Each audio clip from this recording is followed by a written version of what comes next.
નળ સે જળ યોજનામાં થયેલી ગેરરીતિના મુદ્દે વિધાનસભા ગૃહમાં આજે આ મુદ્દો ઉઠાવાયો છે। પુરવઠા મંત્રીએ યોજનામાં ગેરરીતિ થયાની વાત સ્વીકારી છે। આ મુદ્દે વધુ વાત કરવા જોડાશે અમારા સહયોગી કિંજલ। શું છે બધું અપડેટ? देखो नल से जलનો જે પ્રશ્ન હતો શૈલેષ પરમાર દ્વારા પૂછવામાં આવ્યો હતો। ખાસ કરીને જે ગ્રાન્ટ વાળી બાબત હતી અને તેની સાથે જ જે ગેરરીતિની બાબત હતી એ મુદ્દે જે સમગ્ર જે ગૃહમાં ચર્ચા હતી તે થઈ હતી।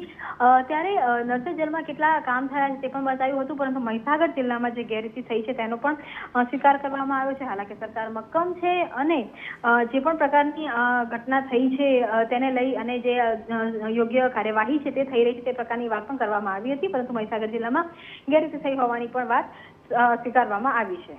ધન્યવાદ કિંજલ તમામ જાણકારી બદલ। તો મહીસાગર જિલ્લામાં ગેરરીતિ અંગે પુરવઠા મંત્રીએ સ્વીકાર કર્યો છે કે હા ગેરરીતિ થઈ છે અને હવે તપાસ પણ કરવામાં આવશે।